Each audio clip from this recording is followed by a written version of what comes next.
एक लड़की जो अपने ही गांव लौटती है, लेकिन वहां उसका इंतजार कर रहा होता है मौत का श्राप। आज हम बात करेंगे एम्पेटिकोर की, जहां हर इंसान छुपा रहा है एक खौफनाक राज। तो वीडियो को अंत तक जरूर देखना, क्योंकि यहाँ कोई भी सुरक्षित नहीं है। रात के 1 बज रहे हैं। एक टोल बूथ पर माया नाम की लड़की ड्यूटी कर रही है। बोरियत दूर करने के लिए वो अपनी दोस्त डैनी से फोन पर बात कर रही है। तभी एक कार आकर रुकती है। वही कार जो पिछले कई दिनों से वहां आ रही थी। उस कार के अंदर बैठा आदमी अस्वाभाविक तरीके से माया को घूरता है।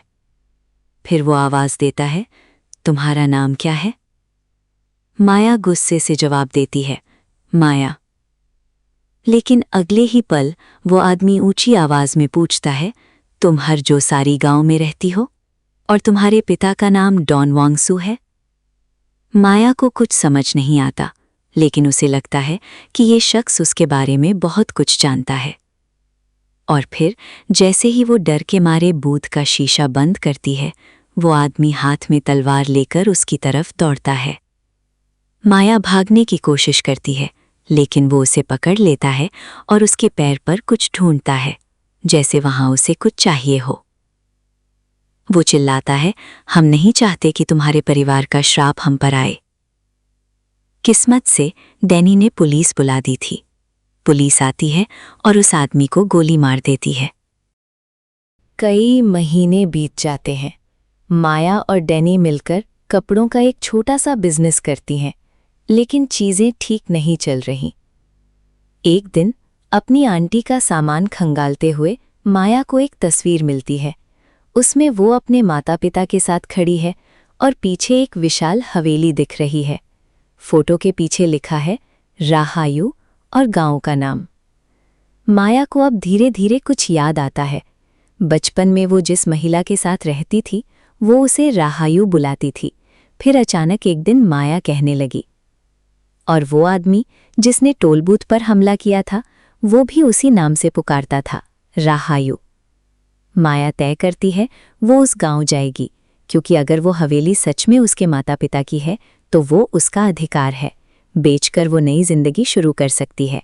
डैनी भी उसके साथ चलने को तैयार हो जाती है।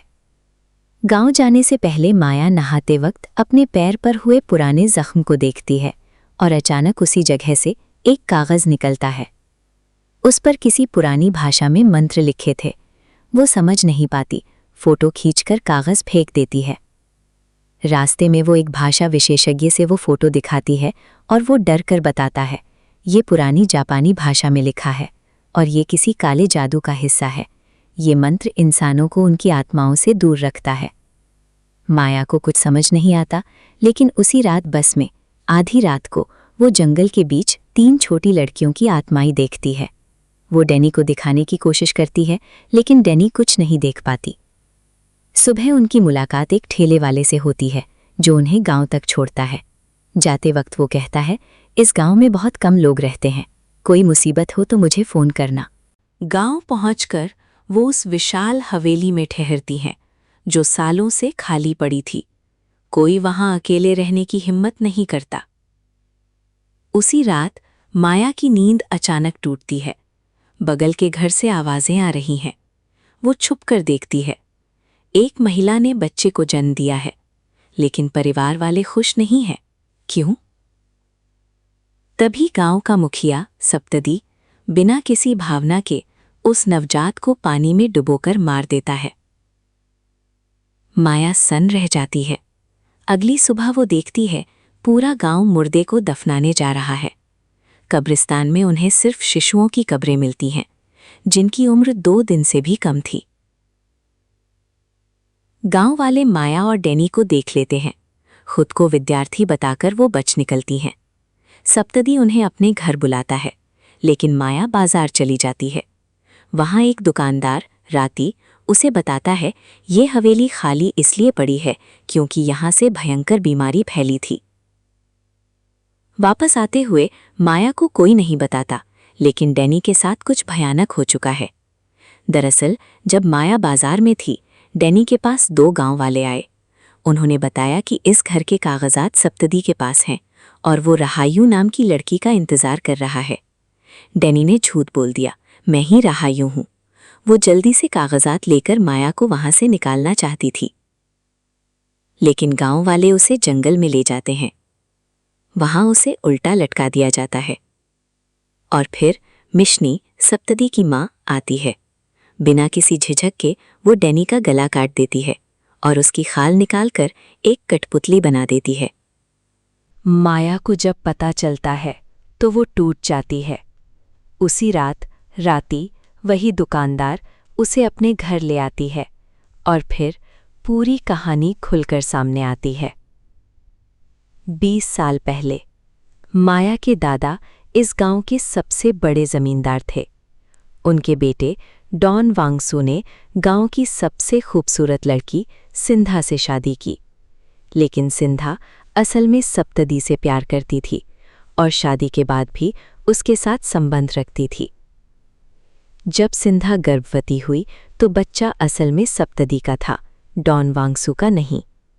ये बात मिशनी, सप्तदी की मां को पता चल गई और मिशनी, जिसे अपने बेटे के प्रति असामान्य लगाव था, उसने सिंधा और डॉन वांगसू के बालों से काला जादू कर दिया।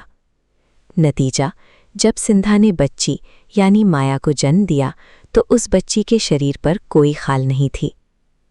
डॉन वांगसू, जो ये नहीं जानता था कि बच्ची उसकी नहीं है, उसने गांव की 3 छोटी लड़कियों की बलि दे दी। उनकी खाल से उसने कठपुतलियां बनाई और उसके बाद माया सामान्य स्वस्थ बच्ची के रूप में जीने लगी। लेकिन उन 3 लड़कियों की आत्माएं कभी शांत नहीं हुईं और माया, जिसे उसके पिता डॉन वांगसू ने एक मंत्र जापानी भाषा में उसके पैर की खाल के अंदर डाल दिया था, वो मंत्र ही उसे उन आत्माओं से दूर रखता था। जब वो कागज निकल गया तो माया फिर से उन्हें देखने लगी।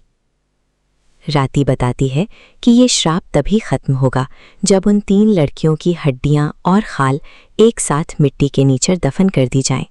हड्डियां हवेली के नीचे दफन थीं और खाल यानी कठपुतलियां सप्तदी के पास थीं। माया को राती और एक और शख्स, जो बिना खाल के पैदा हुआ था लेकिन जिसे जीवित छोड़ दिया गया था, मदद करते हैं। वो तीनों कठपुतलियां ले आते हैं और हड्डियों के साथ उन्हें एक साथ दफन कर देते हैं। आखिरकार उन 3 लड़कियों की आत्माओं को शांति मिलती है। लेकिन सप्तदी को पता चल जाता है। वो माया को पकड़ लेता है और उसे उल्टा लटका देता है, ठीक वैसे ही जैसे डैनी को लटकाया गया था। तभी माया होश में आकर कहती है, मैं तुम्हारी बेटी हूं, मेरा असली पिता तुम हो, डॉन वांगसू नहीं। ये श्राप तुम्हारी मां की वजह से शुरू हुआ था। सप्तदी सन्न रह जाता है। वो मिशनी की तरफ देखता है और मिशनी गुस्से में पागल हो जाती है। वो अपने गले पर चाकू रखकर धमकी देती है, या तो तू इस लड़की को मार या अपनी मां को मरते देख। सप्तदी फंस जाता है। तभी राती वहां दौड़ती हुई आती है। उसके हाथ में एक नवजात शिशु है और वो चिल्लाती है, ये बच्चा स्वस्थ है, इसके शरीर पर खाल है। ये देखकर सप्तदी टूट जाता है।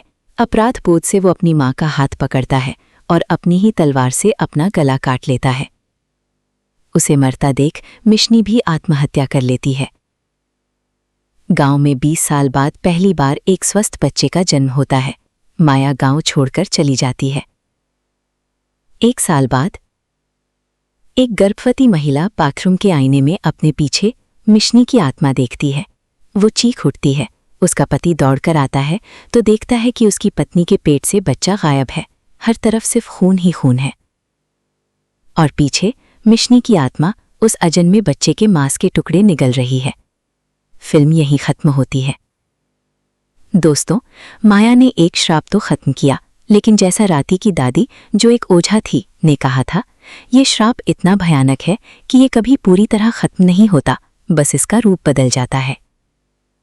बिना खाल वाले बच्चे पैदा होने का श्राप तो गया, लेकिन उसकी जगह मिशनी की प्रेतात्मा ने ले ली और सप्तदी की मां, जिसने अपने बेटे को पागलपन से चाहा, जिसने काला जादू किया, जिसने झूठ और हत्या से पूरे गांव को बर्बाद कर दिया, वो आज भी उसी गांव में माओं के गर्भ से बच्चे चुरा रही है।